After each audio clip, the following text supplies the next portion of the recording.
people's rights. And the Israeli relentless bombardments have caused more casualties in the Gaza Strip, while the Israeli government has rejected all calls for humanitarian truce. And the UN Secretary General Antonio Guterres has affirmed that the catastrophe triggered off by the Israeli aggression on Gaza made a humanitarian ceasefire more urgent and deplored the insufficient aid entering the Palestinian territory. And those were the major developments. Now the Full News edition. Good afternoon. The President of the Republic, Abdelmajid Tebboune, has affirmed that the exercise of rights cannot justify abuses, insults and malicious rumors aimed at undermining security and stability. More details with Mohammed Khatel.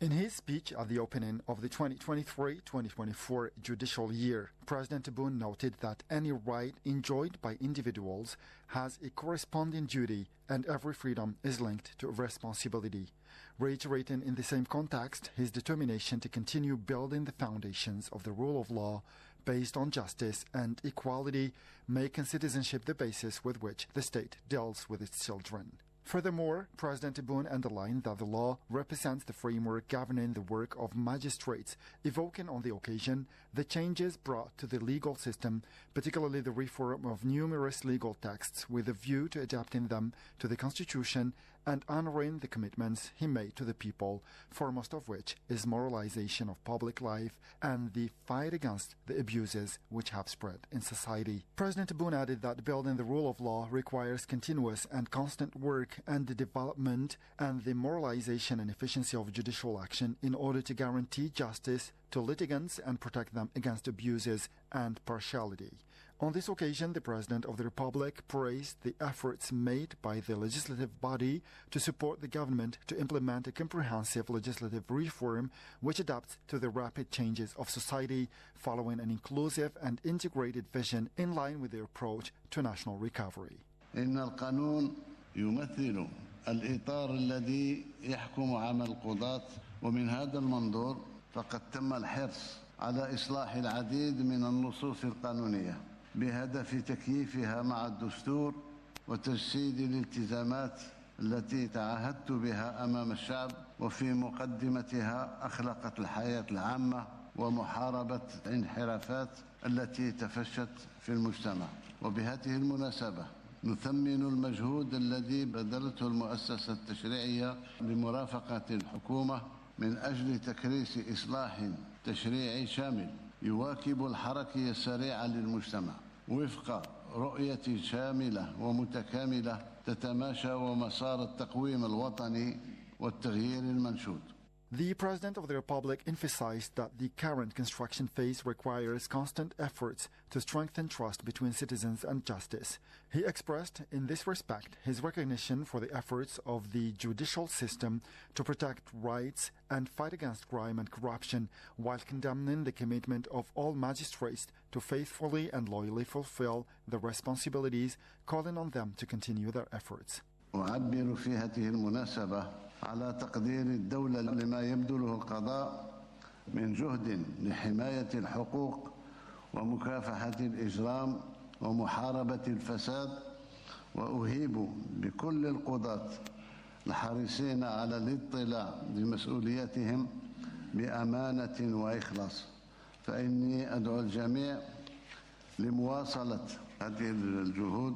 In the same line of thoughts, the head of state highlighted the role that the Higher Council for the Judiciary must fully play while resolutely committing to respecting the rules and ethics of justice and fighting against the deviations and abuses which undermine credibility. He recalled that the Constitution had enshrined numerous rights, including the right to justice, but the exercise of this right cannot achieve its expected objective if it is not accompanied by measures contributing to the processing of the action within reasonable deadlines. أؤكد على المجلس الأعلى للقضاء بأن يقوم بدوره كاملا مع الانخراط بكل حزم على احترام ضوابط وأخلاقية القضاء والتصدي لكل الانحرافات والتجاوزات التي تسيء للمصداقية. لقد كرس الدستور العديد من الحقوق ومن ضمنها الحق في التقاضي، وإن ممارسة هذا الحق لا يؤدي لتحقيق الغاية المرجوة منه إذا لم ترافقه إجراءات تسهم في حسم الدعوة في آجال معقولة. Evoking the situation in the Palestinian territories, President Tebboune said that all human, moral, religious and legal rules and values have collapsed in the face of the barbaric massacres that the world is currently witnessing and which are perpetrated by the occupying forces against the brotherly Palestinian people in the face of a deafening global silence. لقد انهارت في فلسطين المحتلة كل معايير والقيم الإنسانية والأخلاقية والدينية والقانونية أمام ما يشهده العالم يوميا من مجازر وحشية ترتكبها قوات الاحتلال ضد الشعب الفلسطيني الشقيق أمام مرأى وصمت عالمي ورهيب. Meanwhile, the President of the Republic called on all valiant people of the world and Arab legal experts, as well as human rights bodies and organizations, to lodge a judicial complaint on the International Criminal Court and international human rights organizations against the Israeli entity, which is the only way to end decades of impunity for crimes committed against Palestinians, considering that the efficient international prosecution remains the sole way out for the Palestinian brothers to achieve international legality and recover the legitimate rights to establish their independent state with Al-Quds as its capital. إنني أناشد جميع أحرار العالم والخبراء القانونيين العرب والهيئات والمنظمات الحقوقية إلى رفع دعوة قضائية أمام محكمة الجنايات الدولية والمنظمات الدولية لحقوق الإنسان ضد الكيان الإسرائيلي، وهو السبيل الوحيد لإنهاء عقود من الإفلات من العقاب على الجرائم المرتكبة بحق الفلسطينيين، على اعتبار أن الملاحقة القضائية الدولية الفعالة تبقى الملاذ الوحيد لأشقاء الفلسطينيين لتحقيق العدالة الدولية واستعادة حقوقهم المشروعة في إقامة دولتهم المستقلة وعاصمتها القدس الشريف. President Tebboune stressed that the genocide perpetrated by the Zionist entity is a reminder of the Stalingrad massacre committed during the Second World War. 14 hours 39 minutes Algiers time. You're still listening to Radio Algeria International.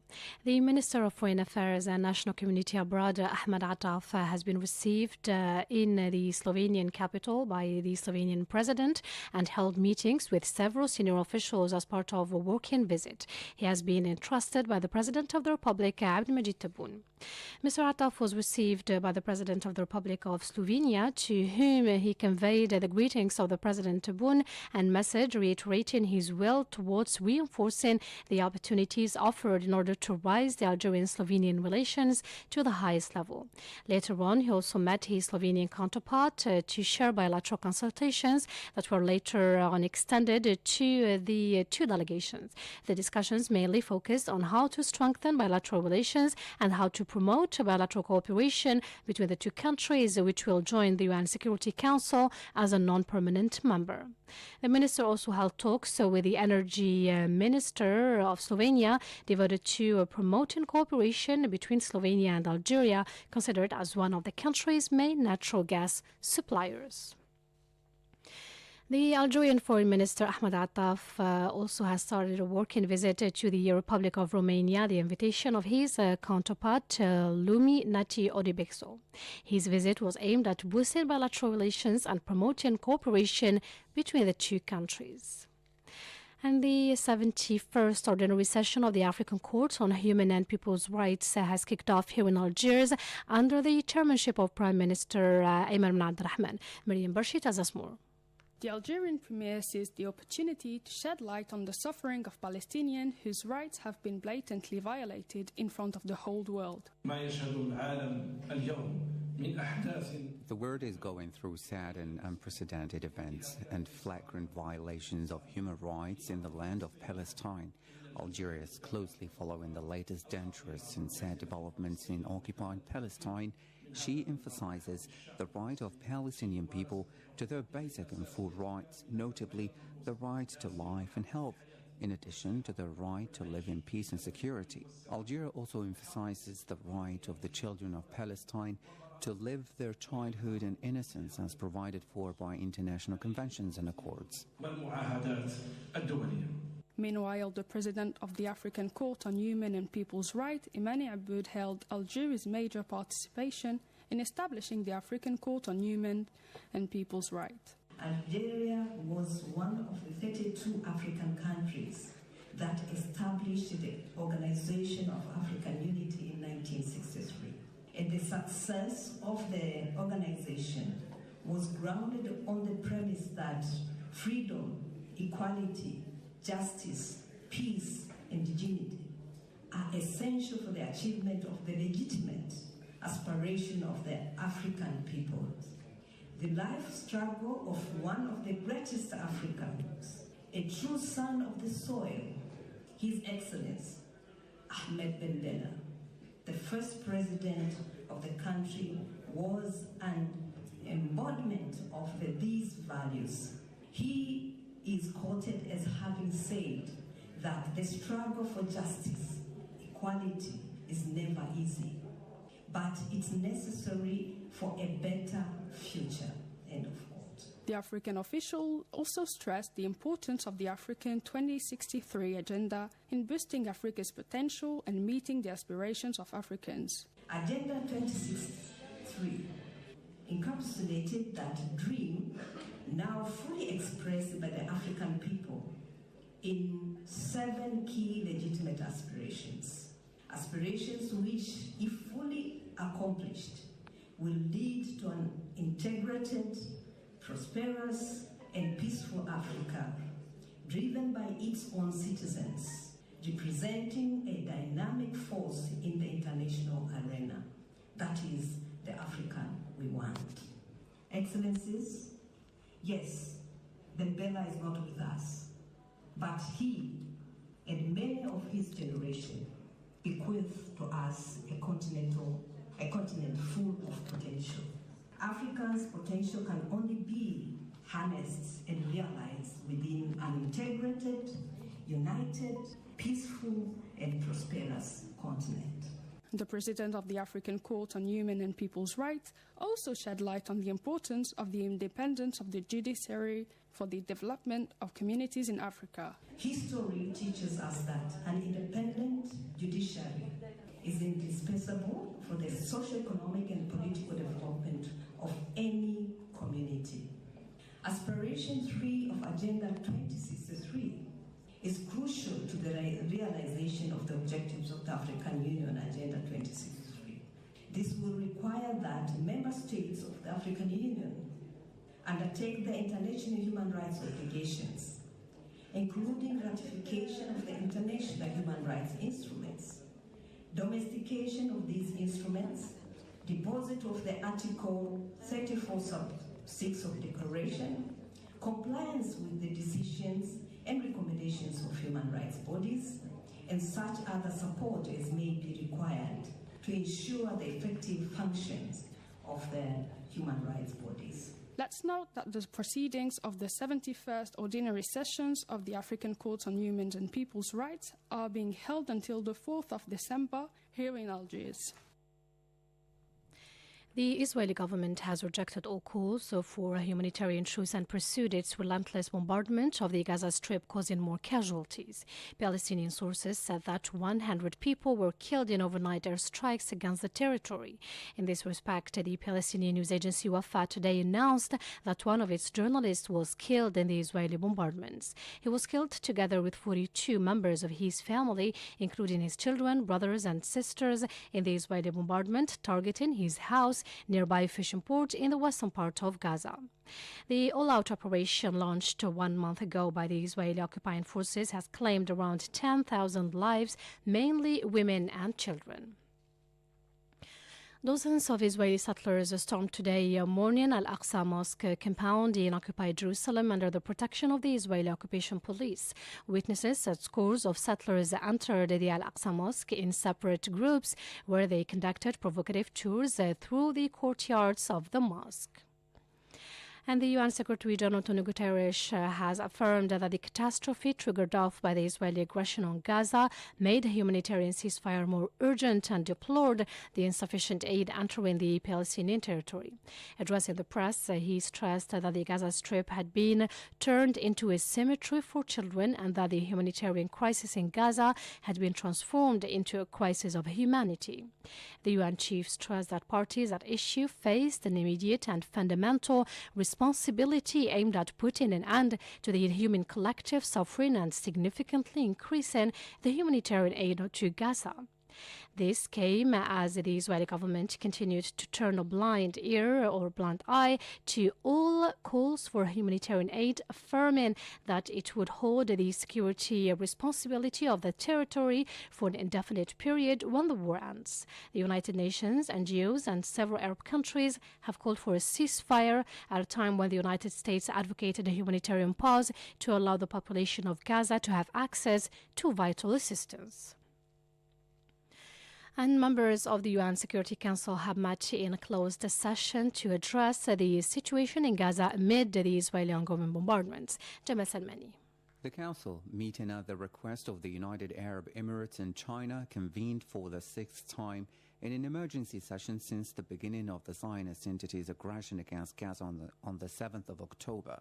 The 15-member council received briefings from UN Under-Secretary General for Humanitarian Affairs and Emergency Relief Coordinator Martin Griffiths and UN Special Coordinator for the Middle East Peace Process Tor Westland. China and the United Arab Emirates amplified during the meeting demands for a ceasefire in Gaza.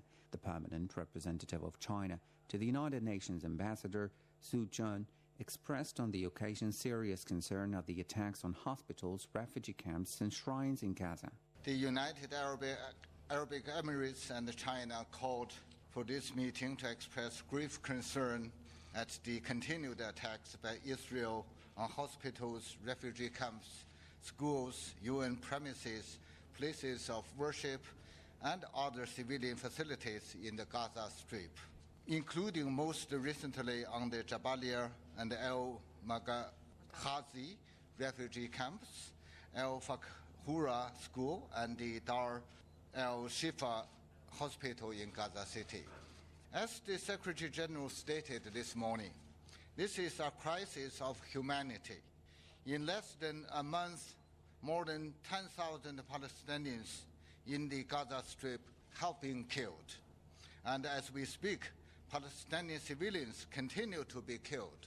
Children are bearing the brunt.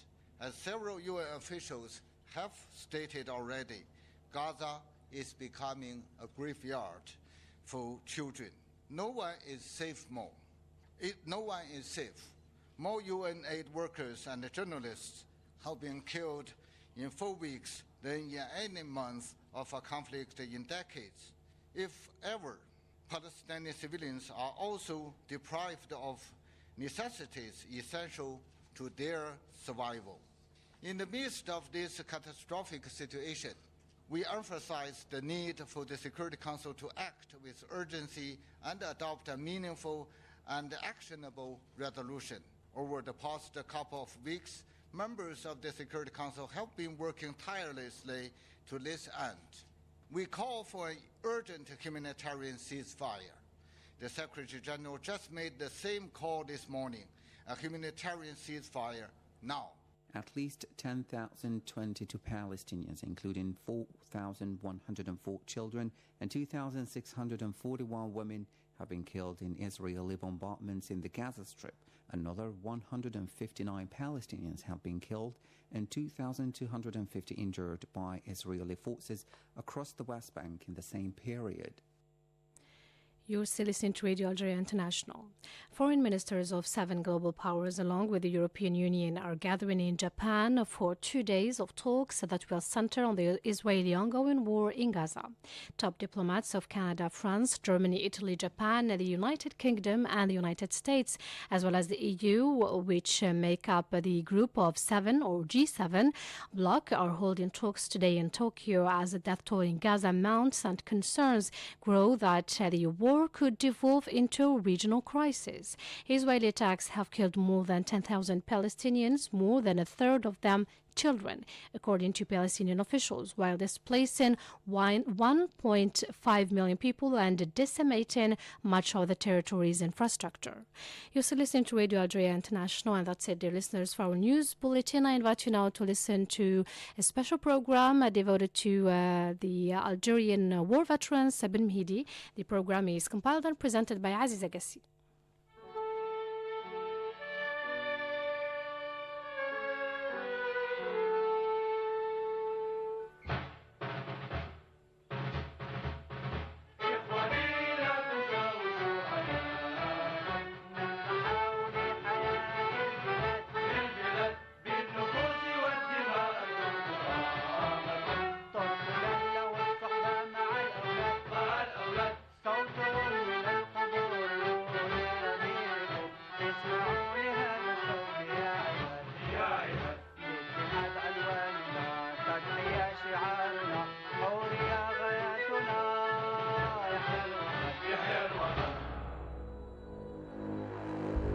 Hello and good to have you with us. Today we'll shed light on an important figure of our national liberation war, Al-Arbi Ben Mhidi. He was a prominent revolutionary leader during the National Liberation War that broke out in 1954 against the French colonial yoke. Al-Arbi Ben Mhidi was born sometime in 1923 in the village of El Kouahi in Ain Mlila, which was part of the Constantine department at the time. He attended a French school in Batna so that he could continue his studies. This is where he received his primary school certificate. The Ben Mhidi family later moved to Biskra, where Al-Arbi Ben Mhidi began secondary school. In 1939, he joined the Algerian Muslim Scouts, where he became a group leader within a very short period of time. Ben Mhidi became a follower of Misal al-Hajj and was a member of al-Hajj's Algerian People's Party PPA during the World War II, rapidly obtaining significant responsibilities within the movement. Al-Arbi Ben Mhidi was arrested the following day after the Sétif uprising against the occupying French forces in May 1945. The uprising was suppressed through what is now known as the Sétif massacre. He was arrested in Biskra and imprisoned in the Koudiat prison in Constantine for 4 months. The massacres committed by the French army in Sétif, Guelma and Kharrada had completely shocked him. On the 15th of March 1946, Ben Mhidi was released from prison due to an amnesty being granted to the majority of nationalists imprisoned for the 1945 riots. The PPA was disbanded following the 1945 Sétif riots and was replaced in October 1946 by the Movement for the Triumph of Democratic Liberties, also headed by Misal al-Hajj. In 1950, Ben Mhidi had been convicted in absentia and sentenced to 10 years in prison by the French at the time. Ben Mhidi and 8 other members of his movement soon grew impatient with al-Hajj and decided to form the Revolutionary Committee of Unity and Action on the 30th of March 1954. During May and June 1954, they decided that Algeria would be split into 5 areas. Ben Mhidi was assigned Zone 5, the Oran region in western Algeria. Al-Arbi Ben Mhidi and 5 other members of the CRUA approved the transformation, thus giving birth to the National Liberation Front and the National Liberation Army. At a meeting at the Climat de France House overlooking Bab el-Oued, the FLN decided to launch an insurrection which broke out in the early morning of the 1st of November 1954 and quickly escalated into the Algerian War of Liberation. The outbreak soon became known as Toussaint Rouge, or Red All Saints' Day, as it coincided with the Catholic festival. The rebellion was conducted internally by Ben Mhidi, Tidouche Mourad, Rabih Bitat, Karim Belqasem, Mohamed Boudiaf, and Mustafa Ben Boulaid, while 3 other members, namely Hossein Ait Ahmed, Ahmed Ben Billah, and Mohamed Khaydar, were operating externally in Cairo.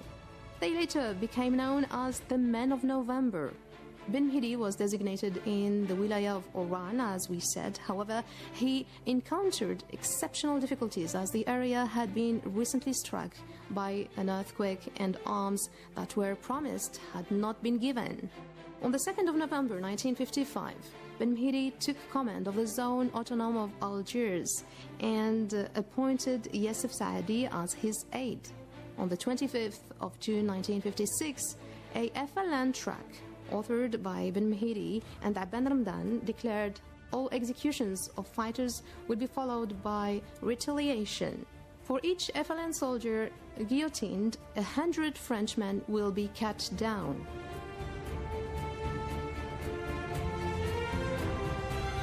Larbi Ben Mhidi is one of the 6 founding members of the National Liberation Front known as FLN that launched an armed revolt throughout Algeria and issued a proclamation calling for a sovereign Algerian state. Ben Mhidi initially commanded the region of Oran. He played a major role at the FLN's Soumam conference in August 1956.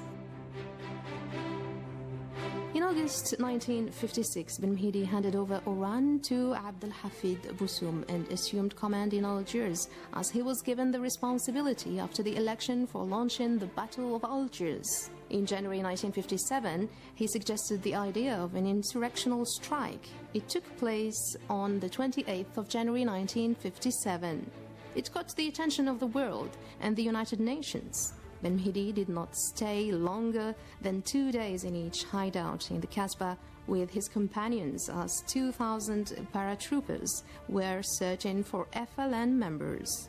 Ben Mhidi was a strong believer that the revolution should be directed by internal rather than external revolutionaries.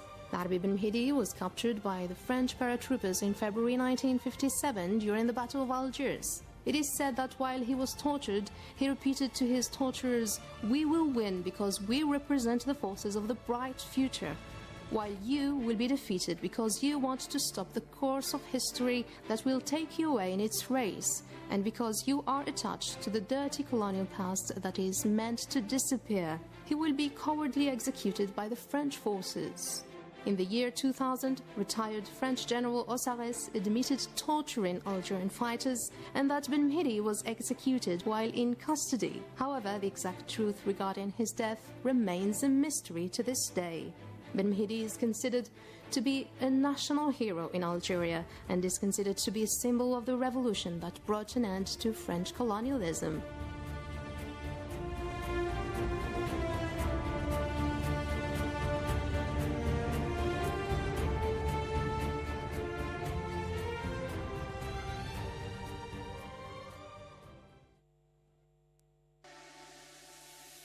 Good news to our listeners. In addition to our previous frequencies, you can now follow Africa FM on 88.9 FM in Algiers and its surroundings, 93.2 FM in Constantine, 89.9 FM in Oran and the western part of Algeria. Africa FM, the voice of Africa.